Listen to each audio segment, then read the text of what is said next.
this member, members of parliament, gracing the occasion.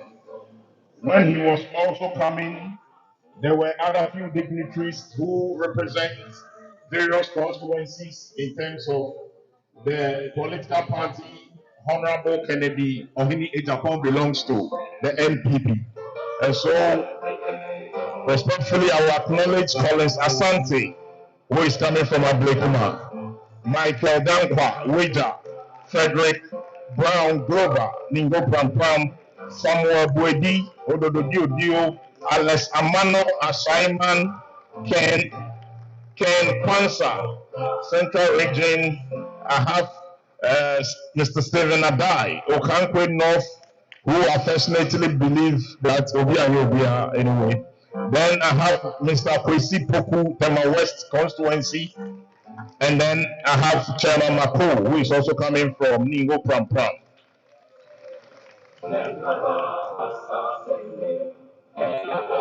Okay, so my attention has just been drawn. That is the former parliamentary candidate for Ningo Pram constituency.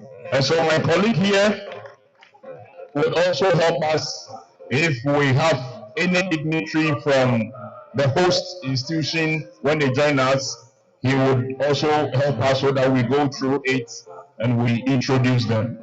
So once again, ladies and gentlemen, you are welcome.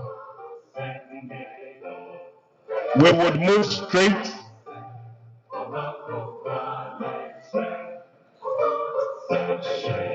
Ladies and gentlemen, we would quickly switch and then he would read the profile of our first speaker and then we'll take it from there.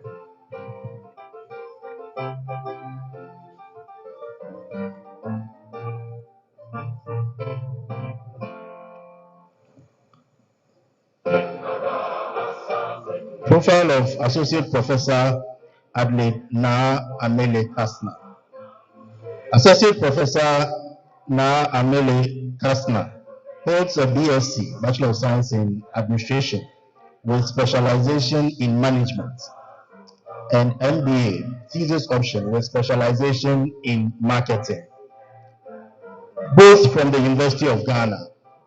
In addition, she holds a PhD in international business from Aalborg University in Denmark. She is currently the Dean of Students and Alumni Affairs at Central University. She is the immediate past Dean of Central Business School. She was once the head of Department for Management and Public Administration at Central Business School.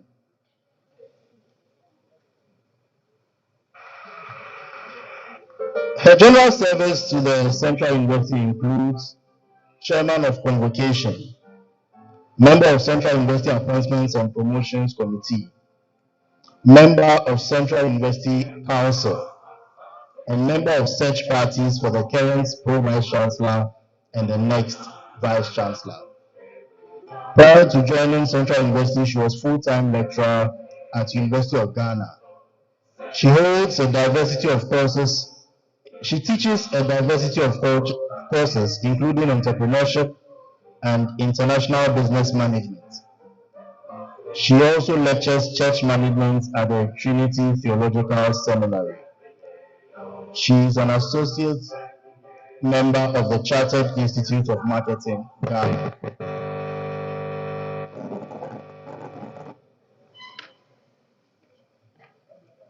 External to places of employment, she has served in both the public and private sectors of Ghana.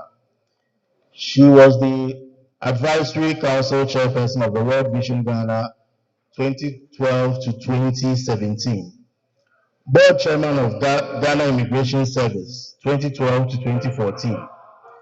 Council Chair of Ghana Christian University College 2010 to 2014. And a member of the Ministry of Trade Tariff Advisory Board 2009 to 2017. She's a strong Christian and a lay preacher.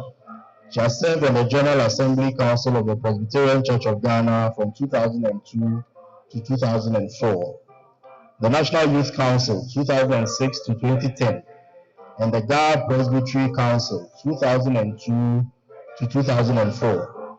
In 2004, by the appointment of the moderator of the Presbyterian Church of Ghana, she served as the ecumenical delegate at the General Assembly of the Presbyterian Church of America. During the electioneering year of 2020, during the electioneering year of 2020, the Presbyterian Church of Ghana appointed her as one of 10 National Peace Ambassadors for the church. She was a council member of the Bible Society of Ghana for 8 years, 2013 to 2021. She is the immediate past senior presbyter or elder at the Faith Congregation of the Presbyterian Church of Ghana at Shiashi. She is the national president of Accra Girls Old Students Association, AGOSA, and the president of the 1969 year group of the Osu Presbyterian Old Girls and Boys Association.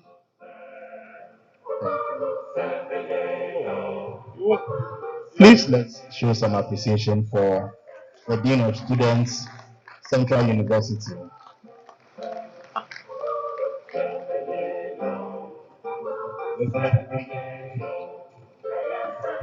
All right. So the first lecturer would have been the dean. We hear she will join us, so we would move straight so that the second lecturer will take off. After the second lecturer, we can then call our dean when she arrives, because we need to proceed. Thank you very much. On that note, we would invite Dr. Elvis Buta, who was coming to submit a paper in between the main lectures. But before you start, briefly, we have the planning committee, one of the heads in the person of Prince Jackson. And so Prince, kindly join us here. He will briefly, before you start, with the other Bachelor Prof. So he will tell us why we are gathered here, and we will take it from there. Good afternoon, distinguished guests, faculty members, fellow students, and all invited guests. It is my pleasure to welcome you to the Youth Crit Conference, organized as part of our Aquaba Week of SRC. This year's theme, Entrepreneurship and National Leadership, speaks directly to the urgent need for young people and step forward with bold ideas, innovative thinking, and commitment for nation building. The purpose of today's gathering is to provide a platform for transparency, education, empowerment, and we believe that as students and future leaders, it is the time to cultivate an entrepreneurial mindset and prepare ourselves for national leadership roles that can transform society for the better. We are privileged to have Honorable Kennedy Agyapong as our keynote speaker for the day. We also hear a brief remarks from the Dean of Students and a faculty officer.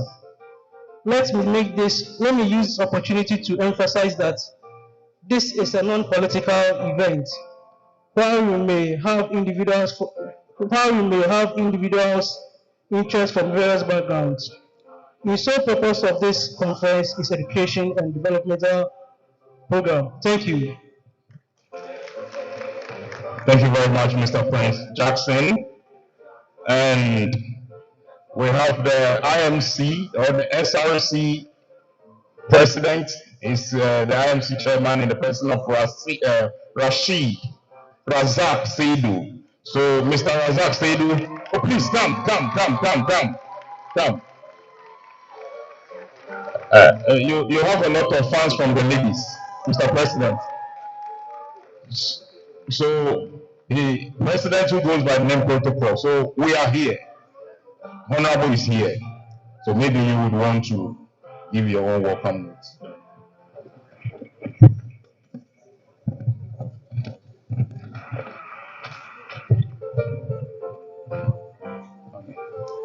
our esteemed guests, external dignitaries, esteemed colleagues, fellow students. It is my pleasure to welcome the Honorable Kennedy Agyapong to this event. To welcome you all to this landmark gathering. Your presence today spans our university as senior leadership, dedication staffs, and then our esteemed partners reflect our shared commitment and nurturing an environment of intellectuals, leadership excellence, and community engagement. I extend heartfelt gratitude to the Vice Chancellor and then the University Management for their steadfast support in bringing this event to fruition. Your dedication and holistic student development underpin every success we celebrate. Today, our student representative, your unwavering advocacy on behalf of your peers is the bedrock of our student community voices. To thank you for your exemplary service, let us seize this opportunity to engage, to connect, and to be inspired by the word of expertise gathering here. May today's proceedings catalyze innovation, collaboration, and an unwavering pursuit of excellence. Thank you.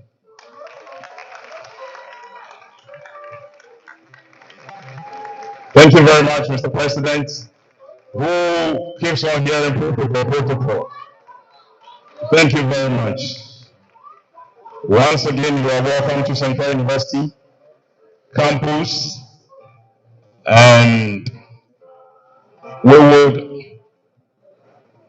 move straight to the lecture point. And like I said, Mr. President, the funds is come for only ladies. All right, thank you very much. And so I once again welcome Dr. Elvis Buta, who would submit an insightful paper in terms of youth and then leadership. Just after that, then we would continue with the rest of the lecture. So, Doc, welcome.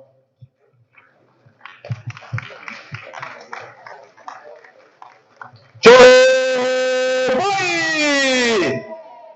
Let us hear you loud. We want the incoming president to feel the heat of Central University. Joy! Joy! Joy! Now can we be on our feet and sing? Arise, Ghana youth, for your country. The nation demands your devotion. Let us all unite to uphold it and make it great and strong. We are all involved. We are all involved. We are all involved in building our mother's land. Thank you very much. Respectfully sit down. Let me stand on existing protocols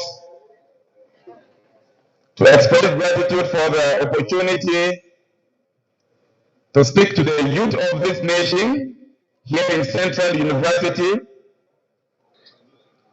on a subject that has become increasingly very relevant, especially for our youth. We are seated here today at a time where we have a very youthful world, a very youthful nation.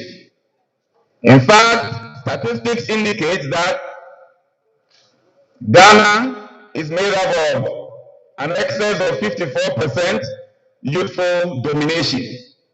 And what it means is that the future of our great nation is one that lies in the hands of the youth. And the fundamental purpose of our sitting here today is to go beyond recognizing that the future and destiny of Ghana and Africa and indeed the world lies in our hands alone, but in fact should lie in our hearts also. In an era where global affairs are shaped by complexities and multitudes of factors ranging from climate change to rising unemployment, and in the case of Ghana's peculiarities, rising inflation and inexorable graduate unemployment, we must refocus attention to how we can effectively arrest these situations, otherwise they undermine the very survival of our nation. And this makes it important that the subject of entrepreneurship should be on the radar for discussion. Ladies and gentlemen, incoming President of the Republic of Ghana, by the grace of God, I stand here on behalf of the youth of Central University, the youth of Ghana, and representing the voice of Africa, to say unequivocally that we have read about the era of the first industrial revolution where jobs chased people. But today, the realities are in sharp contrast to that which history have recorded. We now have youth not only running after jobs, but actually dying for jobs.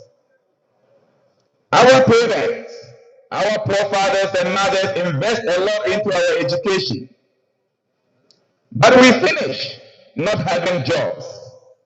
It isn't the case that the young men and women here seated are not knowledgeable. In this era of technology, innovation, and creativity, I can challenge on any platform in the world that the youth here seated have more than what it takes to do as our contemporaries are doing elsewhere in the world. The only opportunity we need now is the enabling environment. We have witnessed a dying nation where talented young men, gifted with enormous potentialities, are not even given the space to speak and not the chance to experiment that which we believe in.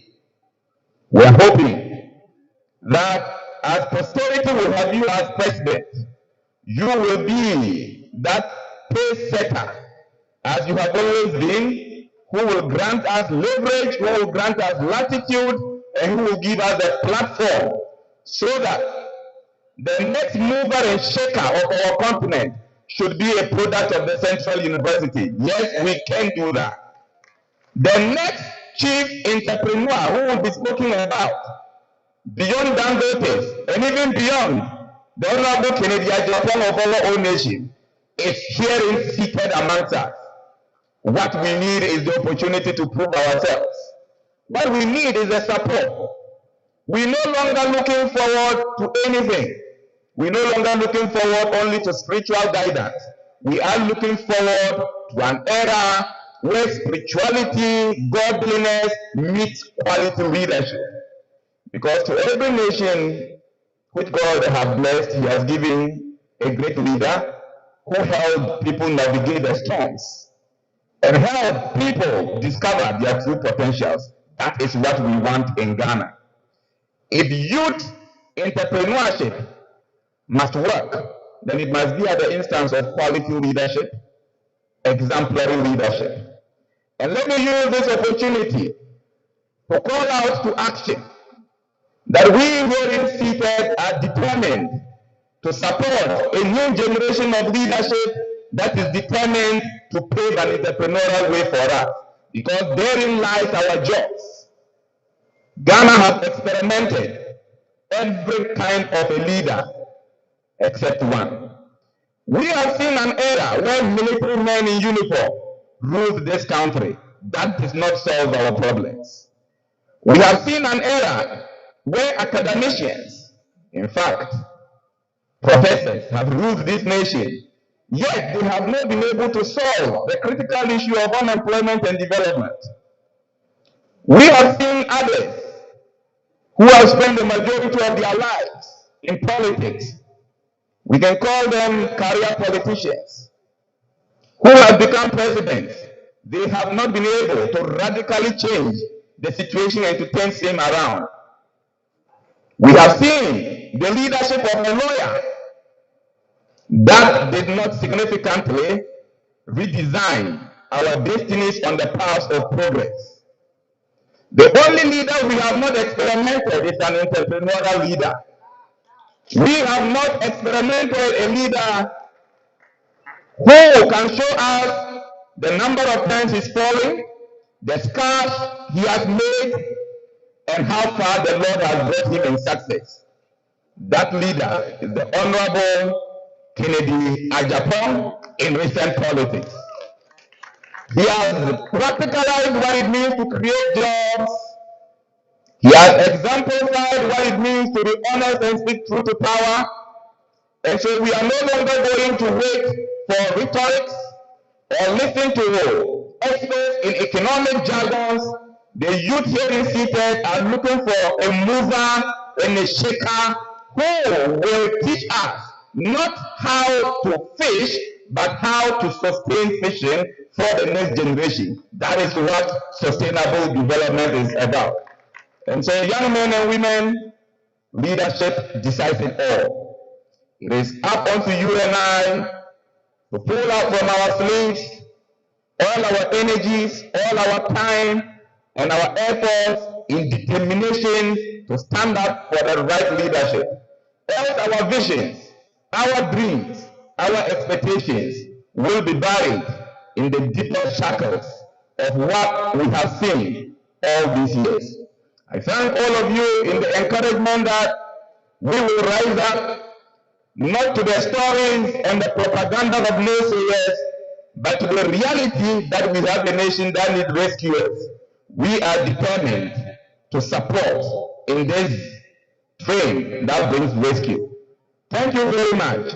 And in the spirit of Mother Ghana, may we all rise up from today, do the little we can do, and be starters of business for an era that helps us in financing, that helps us in mentorship, is on its way. Thank you very much.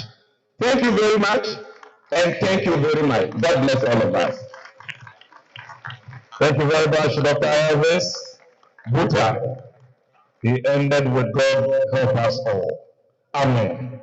Mr. DJ, if you can give us a musical interlude, it will help us. Please, Mr. DJ.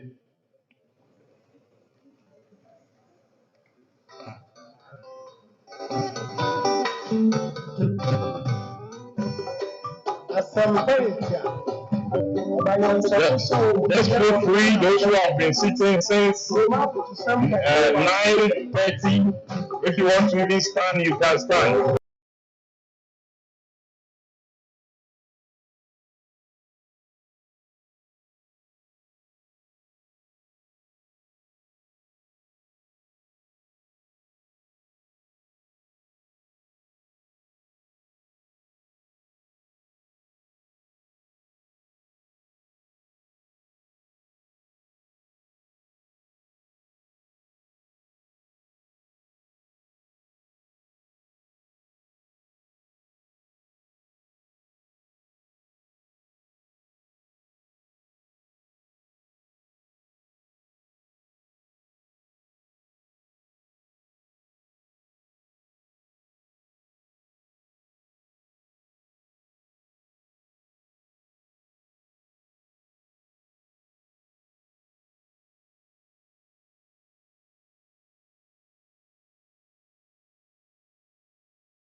Indeed, on my day, yeah, if you know me, and we are all involved. We are all involved. We'll put hands together and we'll do whatever it takes to build our nation. We have the Central Cultural 2 p.m. to grace us with a performance. Creative Alliance, I'm told they are ready. But before they make their way here, I see a lot of you standing at the back. Please, there are a lot of empty seats here for you. Ushers and protocol, please direct them, encourage them to sit down. All right, the program has started. All right, and we are also having a live coverage. So please let's ensure that everything is done in an orderly manner. All right. So please, if you are standing outside, come inside. We understand that some of you just finished class, some of you are coming back from lectures. Please find a seat, sit down, and enjoy the show. All those standing at the back there, all those of you outside, please come inside and be part of the program. Creative Alliance, please, over to you.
Thank you very much, Creative Alliance.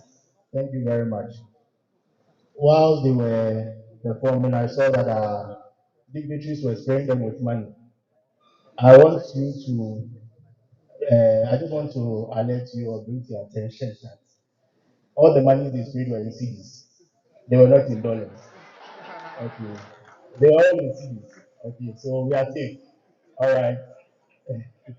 All right. Thank you very much. So there's a gentleman here, Alex Sapon, a very fine gentleman here who grace us with some poetry. Let's receive Alex Sapon.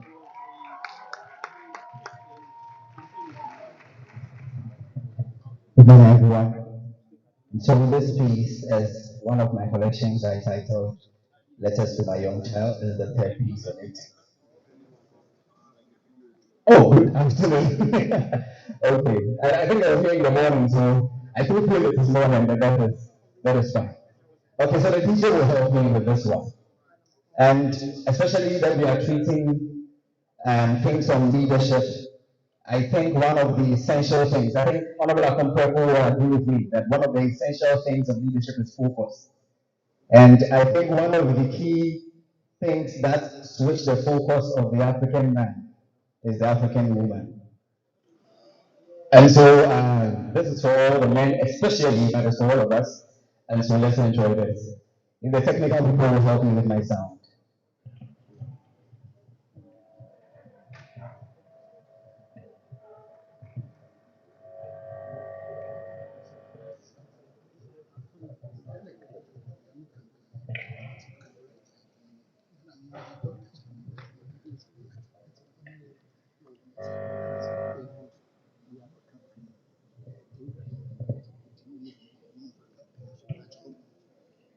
We have issues. Okay, then I will just do it just like that. All right. So like I said, this is one of my collections from the Letters to My Young Child, the third one, and the title is The Spell of Fear. I Can See It All. Abrabo, ne boy ne bona, forget bona, son to reach heart. And can say we races. You're not the white, already victors. When I say to cool, you can't say guitar. What I mean is one on your mark. And you say what say Pierre that's your brother permit and car. Take it when one of that time, and what's up for you will be bad. And yes, talk me and then say you can release with real ease, but production the things and the door into the two T's are for think and take time. It's the two T's are for think and take time. Can you consider this when you are enjoying the CTC? The real A is for aspiring for the apex and not the main one time. So aspire for the apex and do not think of these. I am speaking to all the gentlemen.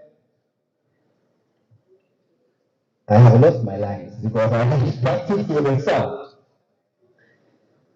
Let me take it again. Thank you. Please clap for me. These things happen when you rehearse with your sound.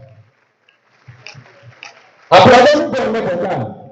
Forget going your son to reach her. Any kind of celebration basis, you're not before it's already victors. When you're free to call your son to guitar. What I mean is when on your mark. And this will say, Pia das ya brother friend which in car, JP. When going on the back side, I was out for you will be back. There's a copy, and yes, you can release with real ease. The production, the change and the boss. Into the two T's are for think and take time. And you think of these when you are enjoying the CT. You see, the real A is for aspiring for the apex, and then the manual hand time. So, aspire for the real A, now brother, bad contract here and here with a sign. You see, they call us racists because life is a relay, but tones pass on, nothing important and just pass away. But you, I hope you do because your sons will appreciate like a salary that you give them a good raise. Follow waste and be wasted. The choice is yours. Maybe I'm fine, well, fine, that is fine, of course. But beware that someday we will ask for what you have done in this life, and you have to be able to produce it. Thank you very much. Mr. Samuel, thank you. Oh, you can appreciate that. When you are enjoying it, think of the A. Thank you very much, And I can see in the audience right in front of me, Honorable BC, former presidential staffer. You can appreciate him. And then also, okay, so as we progress, we'll introduce all the persons that will walk in. I'm reliably informed that the Dean for Student Affairs was seriously trapped in this very traffic, so a kid is bringing her, but the program is moving on. So at this point in time, Mr. DJ, whilst we're prepared to enter into the key section of today's lectures, you will give us a very good tune, and then we will call the gentleman to introduce our keynote speaker for today. And so before you do that, we can see staff of the university who are present in today's program. We have with us Emilia Abrifisapong, who is in charge of admission or the admissions office. Francis Danso, also at the estate. We have the finance directorate staff, senior staff here, Denise Lano. Then we have the PR department leads over here. We have Panadol Jesse. And then the chaplaincy department, we have Babi, Miraculous Mercy here. IT also is represented here by Chrissy Anane. And then we have Godwin Nan, Xavier Aniatapu, David Akume, all from Finance Department, Daniel Amfo, Counseling, Career Service, and then Kelvin Kopi, Faculty of Arts and Social Sciences. Thank you very much. Mr. DJ, please give us a musical interlude whilst we're prepared to invite our keynote speaker for the day. So DJ, please.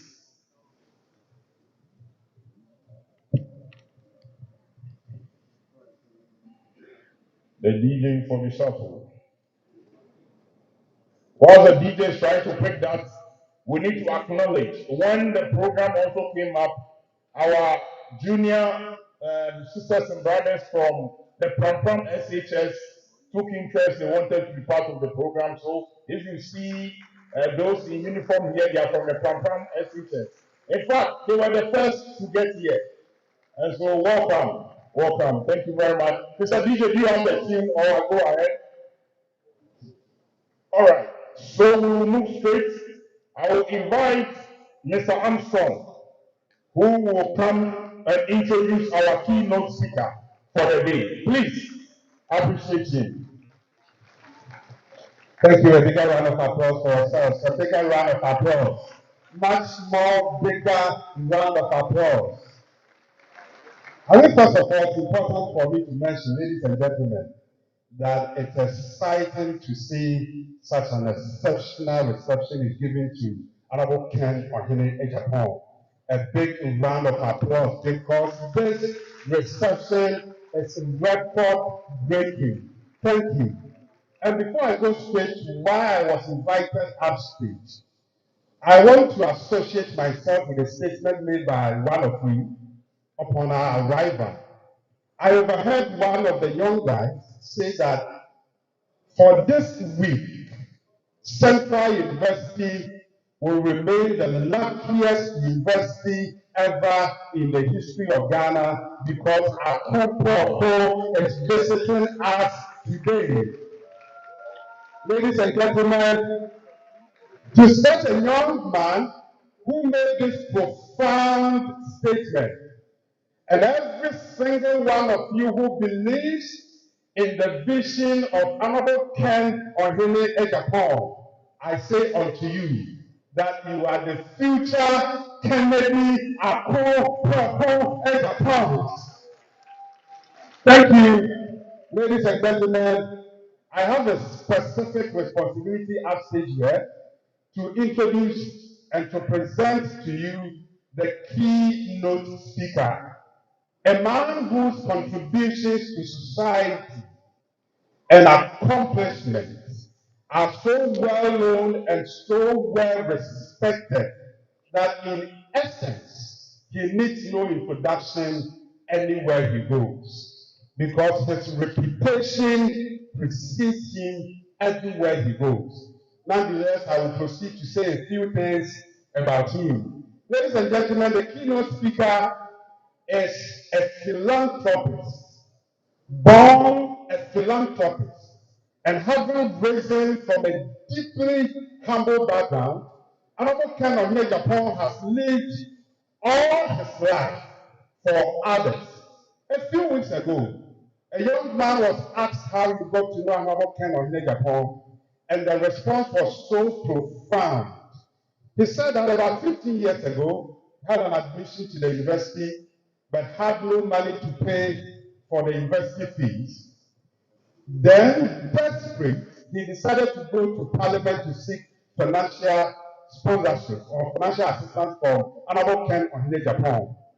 And for the first time in his life, he met Agyapong of Agyapong, told him his request. This is a good introduction. But thank you, DJ. And for the first time in his life, he met Agyapong of Agyapong, told him his request, and without hesitation, Agyapong of Agyapong looked him straight in the face, put his hand in his pocket, brought out every money in his pocket, and gave it to the young man to go and pay his fees. And then told him, you can do better. I can see you want to show your appreciation to Agyapong of Agyapong. And told him to go and come back the following year for the subsequent annual fees.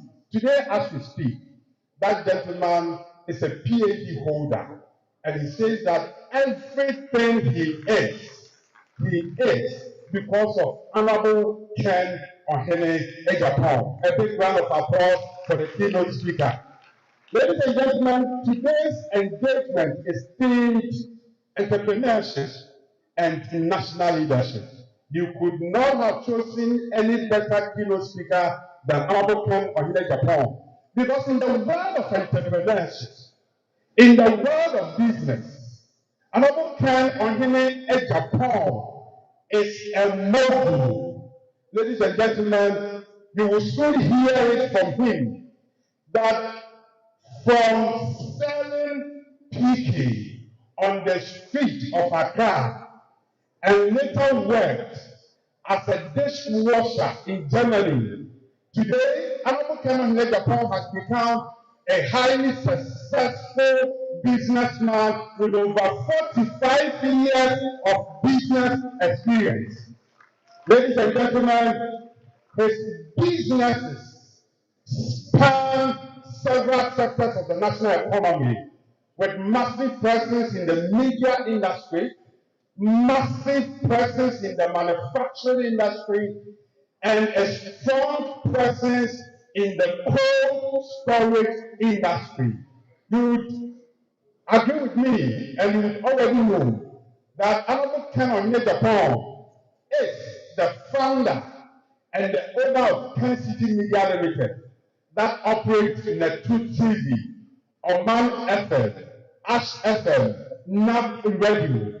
Ladies and gentlemen, in the field of manufacturing, among the several manufacturing companies that the keynote speaker has, Agyapong of Agyapong owns the first Ghanaian owned, and the emphasis is very, very important, the first Ghanaian owned and the largest one-man steel company in the whole of Africa, estimated to be close to 100 million US dollars. Go to Panama and see. Ladies and gentlemen, in the cold storage industry, I am proud to mention once again that the keynote speaker owns the largest cold stores in the whole of Africa with a combined capacity of over 61,000 metric tons. You can put your hands together for him. He is always driven by the passion of creating jobs for the youth. And as a result, he employs over 7,000 workers in Ghana and beyond. We cannot pretend to finish the introduction without mentioning to you that in the world of politics, Agyapong Agyapong is a highly successful and astute politician with over 4 decades of political experience. Just for you to know, he's a founding member of the New Patriotic Party, which was formed in 1992. Ladies and gentlemen, Agyapong Agyapong, again, is the former member of parliament for Asin Central, having served Asin Central for 24 solid years, from the year 2020 to the year 2024. 24 solid years of unbroken parliamentary service. Ladies and gentlemen, just recently, you would agree with me, in the year 2023, the keynote speaker contested the flag bearership of the New Patriotic Party and gave a showdown performance. We can put our hands together better for him. After giving a showdown performance, I am happy to mention that he is still committed to his presidential ambition.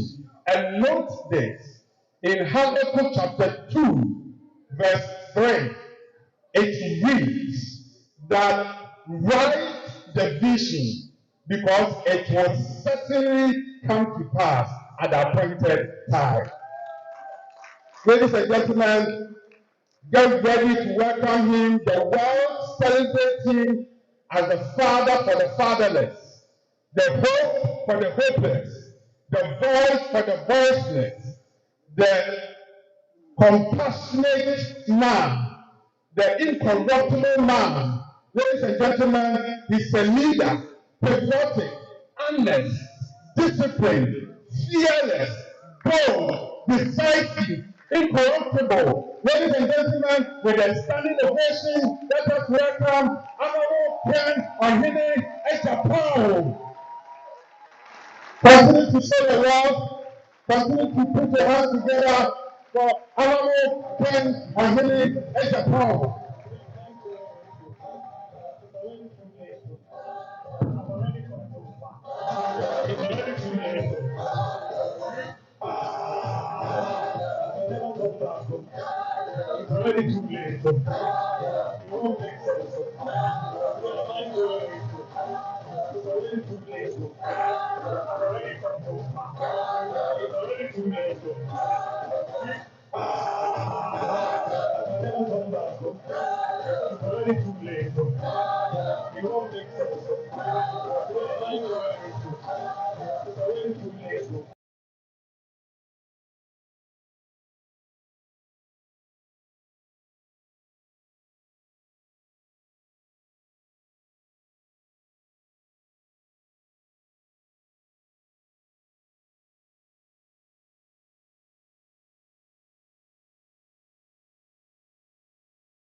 Thank you very much.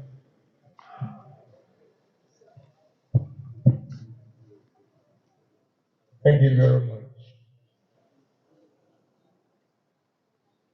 Let me say good afternoon to you all.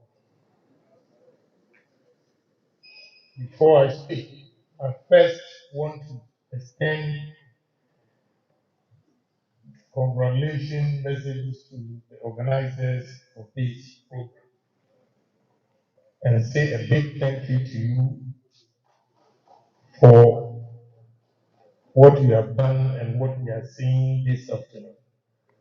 Thank you very much. Again, I want to have different phrases here. I don't know the description to give. So I will say a big thank you to everybody present here, including my team. This afternoon, I've been charged to speak on entrepreneurship and leadership. First of all, I want to talk about entrepreneurship before I go to the leadership. One will ask, who is an entrepreneur? Entrepreneur is an individual who takes risk to create businesses and also enjoy the rewards. Simple put.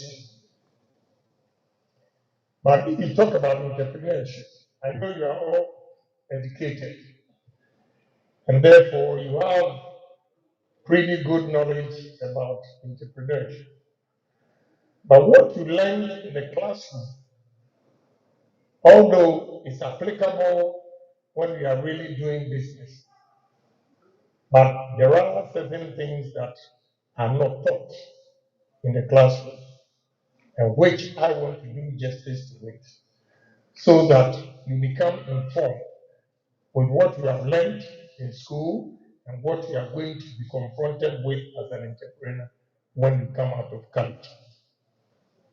First, I'll use myself as an example to motivate those of you here, especially the young men and women who have decided to come, leaving everything, your studies, and here some of you have exams, just to come and listen to me. I will share my personal experience with you, for you to know that entrepreneurs are not born, but they are made. Entrepreneurs are made, they are not born. So those of you who take consolation and say that, oh, entrepreneurs are born and therefore if I'm not an entrepreneur, I'm not capable of doing it, it is not true. Entrepreneurs are made, and you can emulate it from successful people. And through that, you can also call yourself an entrepreneur when you begin to establish businesses. Now, we have 7 qualities of an entrepreneur. First, I want the students to write it down. First is vision. Second is courage. Third is integrity. Fourth, focus. 5, foresight. 6, courage. And 7, cooperation. When you have these 7 areas and you focus on it, you can be an entrepreneur. But this side of the world, I want to bring it home to you. But to be an entrepreneur, first, you need to have the vision that I'm not going to work for an organization for the rest of my life, but I want to also employ people. When you have that vision, it means you are preparing yourself to become an entrepreneur, the one who will create businesses and opportunities for others also to enjoy. And this vision, those who have a vision, is those who think of the future. They are not complacent of today, but rather think of tomorrow, what they are going to do. When we have such people believing in the future, then you can say that they have a vision. There is not only the vision, you need to be courageous. You need to take bold decisions. That is what we call in economics risk. You have to take risk. Why it is necessary to take risk is that all of us have dreams to be somebody in future. But the courage to take your destiny into your own hands. If you are not a risk taker, you cannot be an entrepreneur. So to be an entrepreneur, you have to take risk. And do not be a security seeker. You should be a risk taker and not a security seeker. What do I mean by a security seeker? Assuming you have 50,000 seeds and you want to go into business, you'll be contemplating, hey, if I go into this or I invest my 50,000 and I lose, what will happen to me? If I do this, I put the money in, what will be the outcome? What will be my fate? When you begin to talk like that, then you're a security seeker. You are only protecting what you have. But you need to be a risk taker and take the risk. That is why there's a difference between those who take risk and those who always want to work for somebody. The one who works for somebody is not a risk taker and therefore is not an entrepreneur. Sometimes people misconstrue CEOs to be entrepreneurs and entrepreneurs to be CEOs. There are sharp differences. Entrepreneur is the one who creates the business and employ the chief executive to be a manager and manage the business. So they can be the most educated people sit at home waiting for somebody to create for them also to manage. They are all good, but there's a difference. An entrepreneur and a CEO who manages the business. He is the manager. Again, even in business, an entrepreneur is the one who creates. Because when you say a businessman is when I have manufactured this. He comes with his ingenuity to buy from me, then go and sell. He's not the one who created this. So there's also a difference.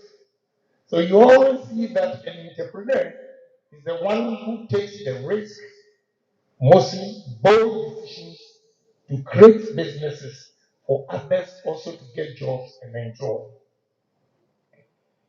Now, how do we become entrepreneurs?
Okay, thank you very much.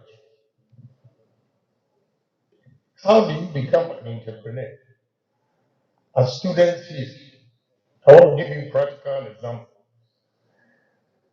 When we were coming to school, parents gave money to me. Maybe you were giving 1,000 cedis for a semester. What you have to do with the 1,000 cedis a semester is that you make sure you save at least 50% of the 1,000 cedis, which is 500. Live a subsistent living for tomorrow. You live a subsistent living today for tomorrow. What I mean is, you could have spent the 1,000 cedis this semester, but if you save 500 out of the 1,000 cedis, you've raised a capital of 500 cedis. Although in your standard, you might think it is not good enough, but I want to assure you, it's good enough because that's the beginning of savings. When you say this continuously, you can compare yourself with your colleague who spends his 1,000 cedis every semester. It comes out with zero in his account. Whereas in 3 semesters, you will have 1,500 cedis. That's the beginning of raising capital to start a business. Especially, I see some of the young ladies, when they raise this capital, then they begin to buy hair products, hair piece, and be selling them. That is the beginning of entrepreneurship. You build on it, and as time goes on, you see that you have raised enough capital to expand the business. You are better off than the one who will keep up the Joneses and say that, oh, John has bought this shoe, a designer shoe. I'm also going to get it. So you spend your last peso to buy a shoe.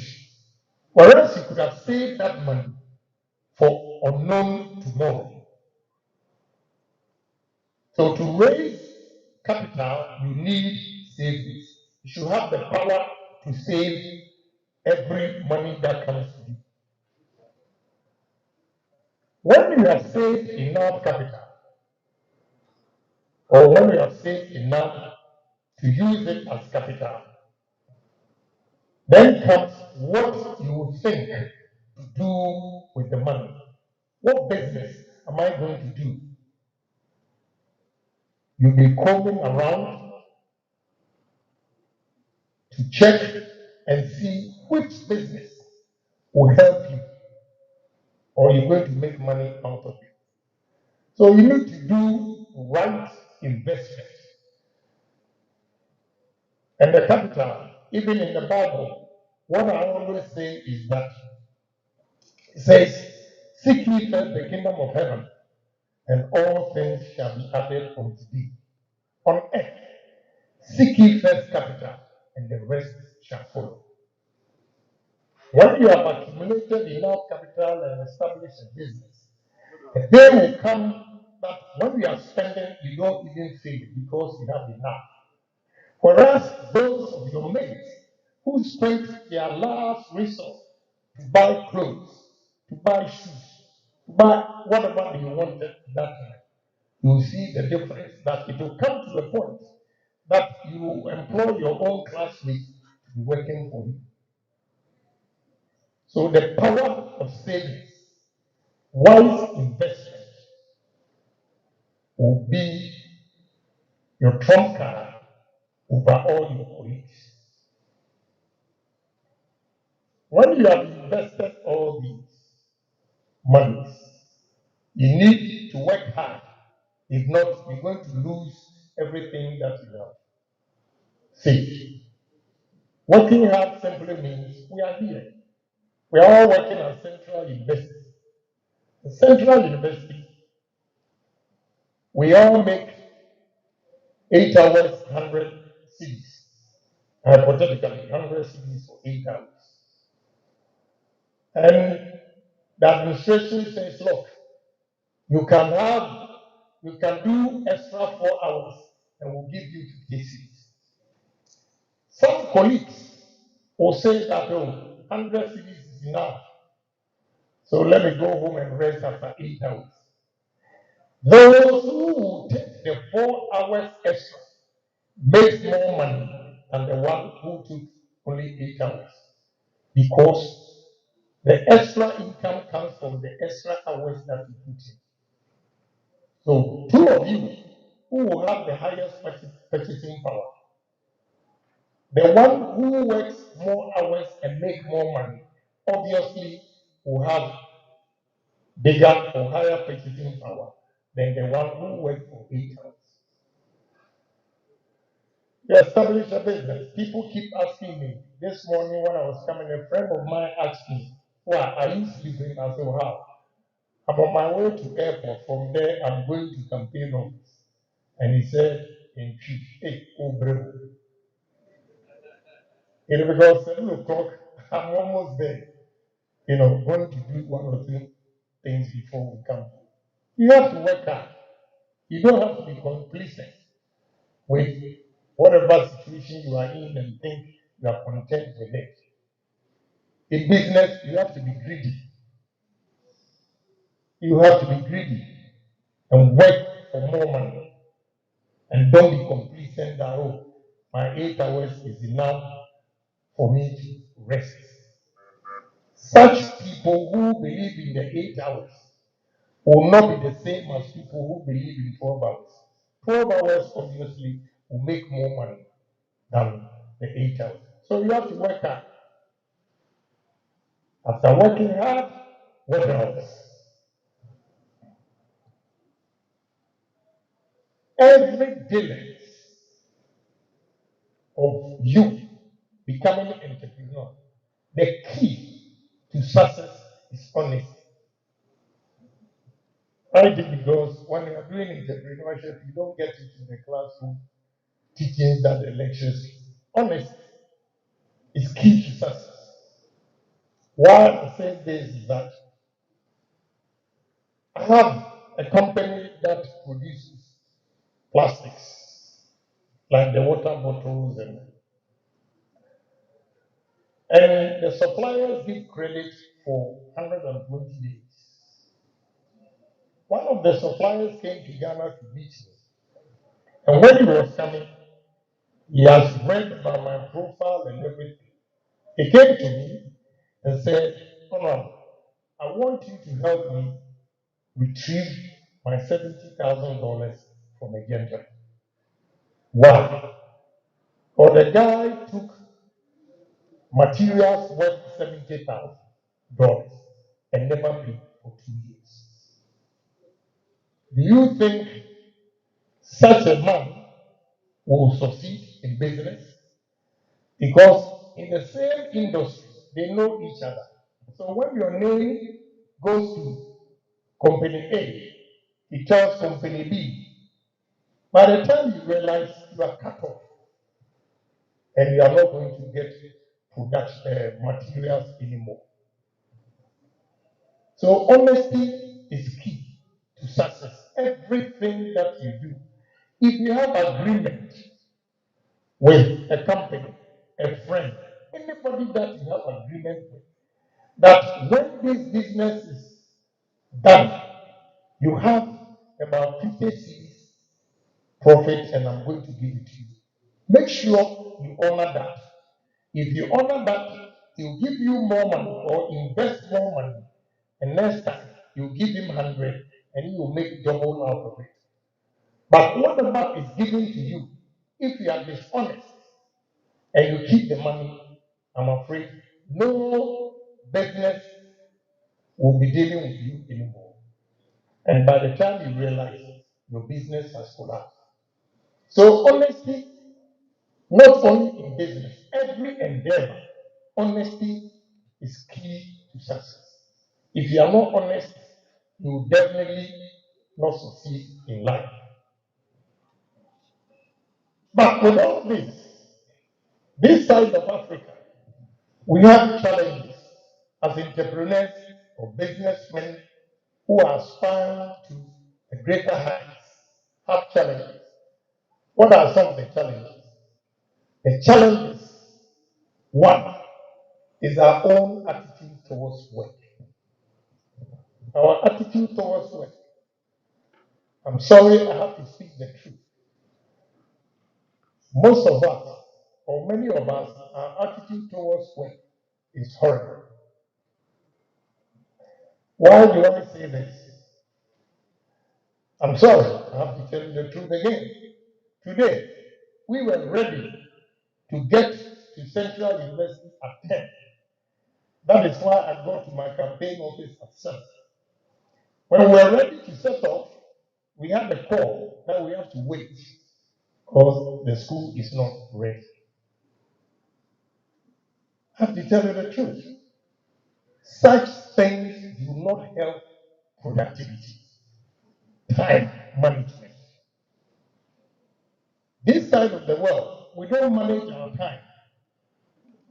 And because of our attitude that, oh, when you are invited to the party and they say 10 o'clock, oh, Ghana time, it is only Ghana that they have a different time. When it's 10 o'clock, it's 12. Such attitudes do not help business. That is why, in terms of businesses, Africans are considered underdogs. So if you want to succeed in life and be a different businessman or entrepreneur, change your attitude. If 7 is 7. If you know 7, you are not going to make it like you did. Again, I praise you for that. At least you drew our attention that the 10 o'clock is not possible. Then we know that this is what we have to do.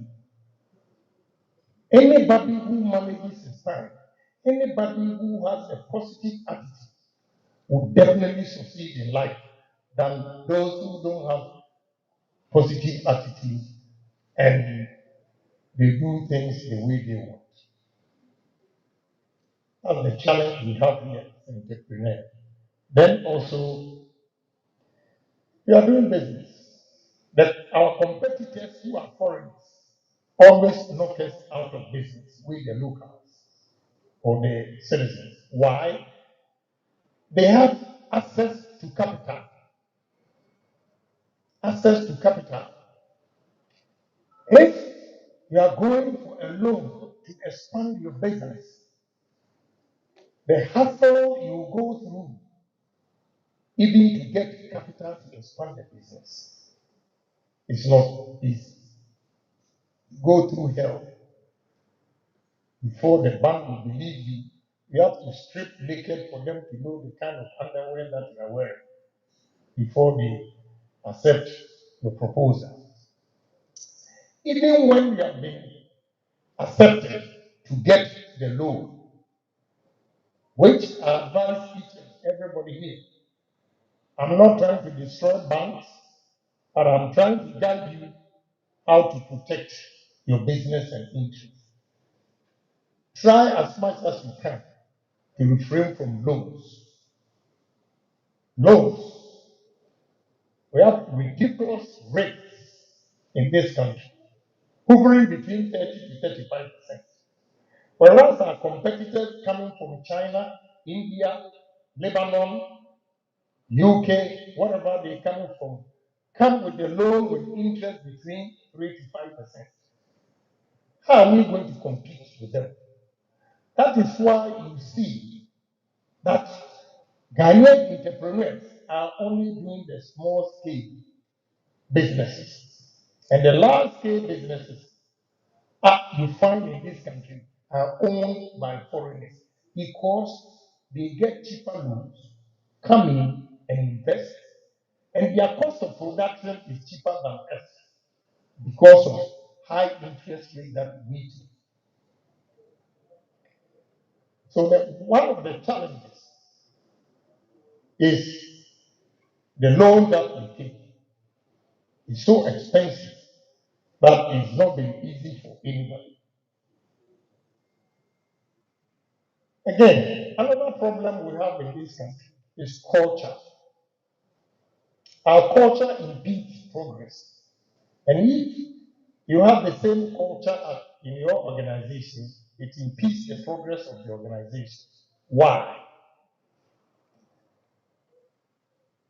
Here in Ghana, if somebody steals from my company and I fire him, you have Reverend Minister coming to bed, politicians like my colleagues calling me, you have your relatives, your uncle, your father, your grandfather, all of them coming to you to plead with you. Meanwhile, elsewhere in the developed countries, when you are fired, you are fired. Nobody comes to beg for you. Then again, here, when you are fired, you can go to your mother's house, you can go to your father's house, and at least you will eat. In the developed countries, you have to pay your rent. Even if you are staying with your mother, you pay rent. You have to buy food. You have to take care of yourself. And if you lose your job, there is no pastor coming to beg. There is no uncle coming to beg. There is no politician coming to beg. That is why the systems are working elsewhere and it is not working here. So if you want to succeed, I tell you the truth. Even your own family, don't employ them. Let them stay home. Don't employ your own family. Let them stay home. When you make the money, you take good care of them. That's they'll say, oh, Uncle Ken, well, you're nice.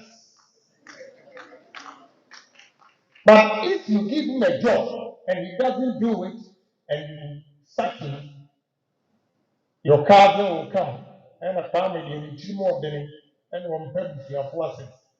Meanwhile, if you don't sack them, they will collapse the business. And these same relatives of yours will call you a useless man. A useless man. So you have to be bold and make sure you protect your interests. And your interest is to take firm decisions. You have to be straight. That's the only way you can make it. Because if you are working with a Chinese company and you get fired, will you get a politician to call the Chinese company? But in my case, you get my colleagues coming to bed. These are some of the disadvantages of Ghanaian entrepreneurs. So if you want to succeed, stay away from all these things and you'll be exceptional entrepreneur. If not, whatever you learned in books will not be applicable because the mindset of the people. So young men and women here, I want you to take your destiny into your own hands and challenge yourself that if Agyapong has done it, I can also do it.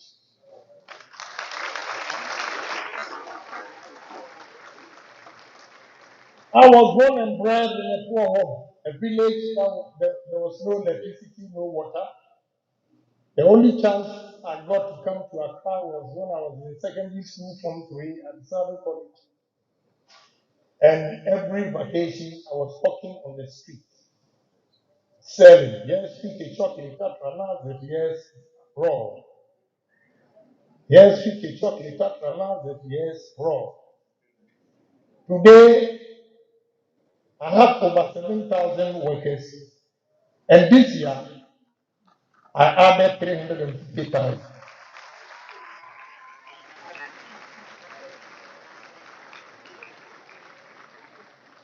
So use me as your role model and emulate whatever I have done.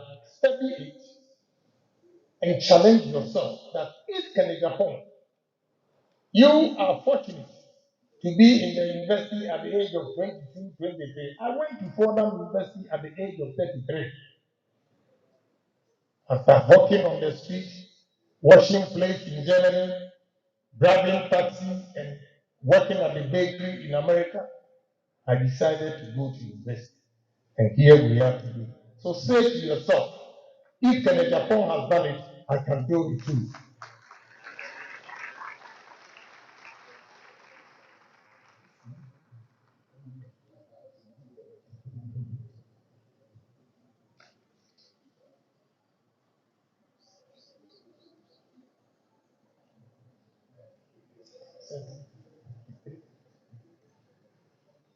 Sorry, I said 350,000. I said 350. After the 7,000, I added 350 today, this year. Now, let's talk about leadership, the nerve of the entrepreneur. Leadership. A young man looked at me. The young man who was here reciting his poem looked at me and said, focus. It is one of the visions or qualities of leadership. The first one is vision. Again, you get it in entrepreneurship. Second is quality.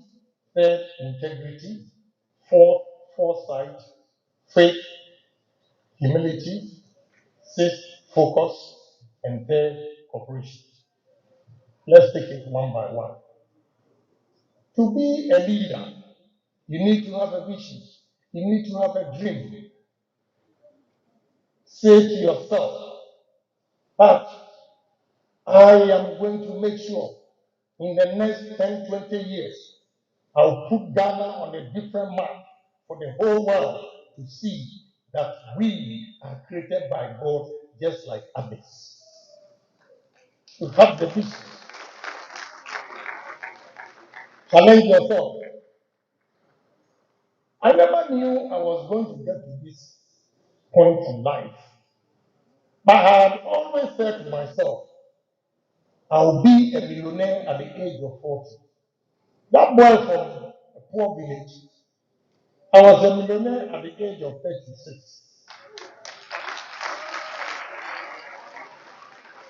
So I had a vision, I had a dream that one day I'm going to be somebody. The same way, a leader who is leading a country, who is leading an organization, should have a dream and a vision. What he's going to do for his country. And I have a vision, I have a dream. As a businessman, as an entrepreneur, young men and women here, vote for me to come to power, and you see how I'll use businesses to change this country.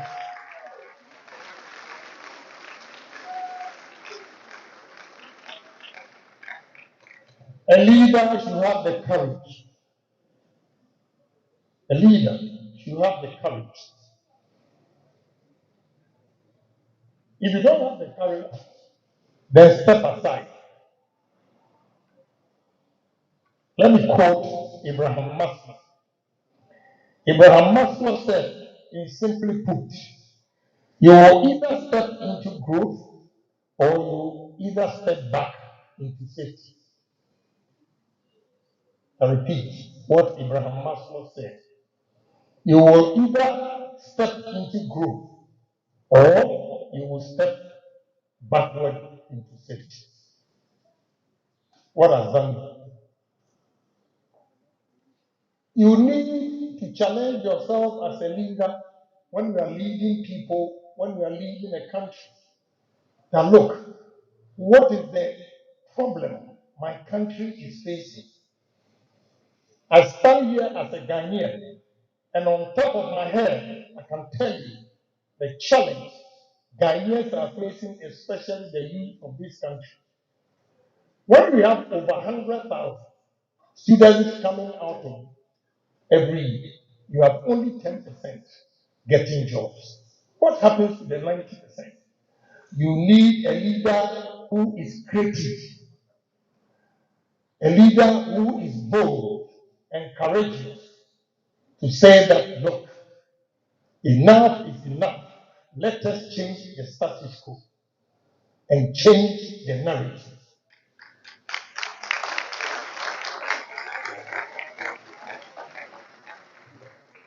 If we do that, Ghana will see the glory during the independence time again in this country. So we need to be courageous. A visionary leader, a courageous leader who doesn't have integrity will not be able to achieve anything. So integrity is the most admirable of all the 7 qualities of a leader. If your people believe in you, that Agyapong is honest, is credible, he will do it for us without taking bribes. You will get every citizen of this country to come on board. So without integrity, any leader who comes with force, pushing people here and there to accept his belief, will never work. So integrity is key. Then a foresight. You should have a foresight that this is the level I want to take this country. A man with a foresight is able to study the market or the conditions of his own country and say that and make a projection that in the next 5 years, this is how far I want to go with my country's economy. This is how far I want to create job opportunities for my youth. I believe in you. If not the youth that invited me, probably I would have been in America because today, on Monday, my daughter, a dentist, I'm a village boy. I don't even know all these things. They are saying a white coat, so I have to be there. And I say, I've been invited to go to Central University, so my wife has left.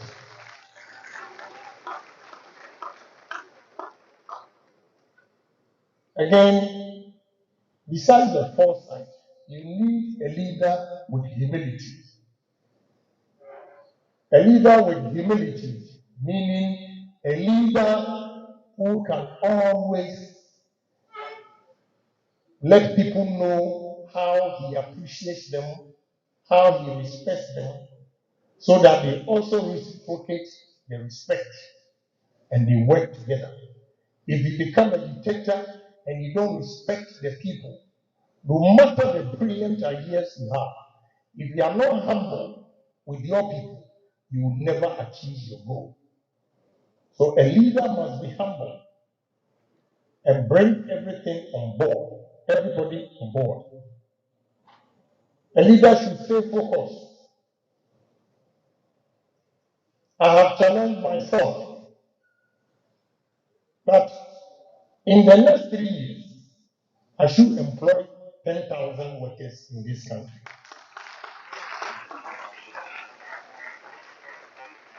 And nothing will stop me.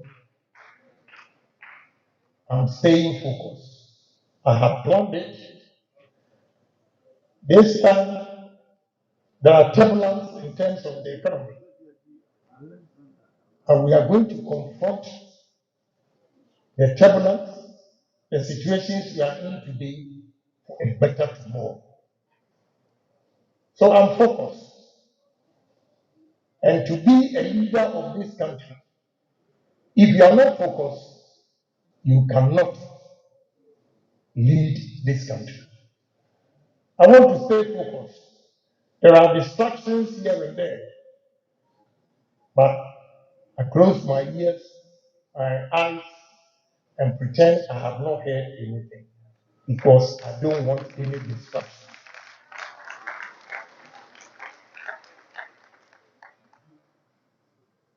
So we're going to do it. The last one of the 7 is cooperation. The cooperation is when you bring everybody together and they help you to achieve it. What I always refer to the cooperation is what we call in economics. I have my former deputy finance minister here, the 80-20 rule.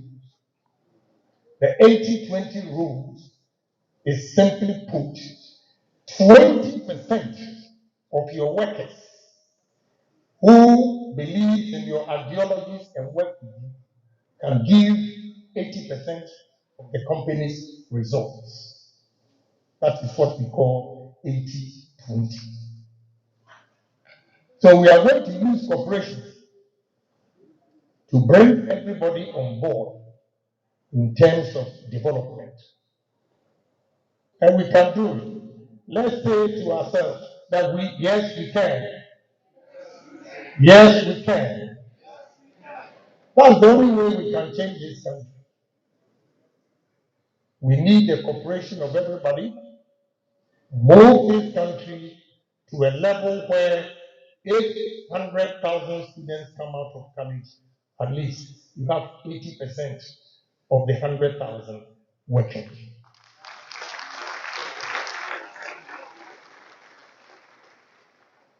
And those of you who have chosen to be here to listen to me, you are going to be the future entrepreneurs of this country. But today, you have a choice. You have a choice to stay in the classroom. You have a choice to do any other thing. But you chose to be here to listen to who entrepreneur is and who is the leader. Clap for yourself.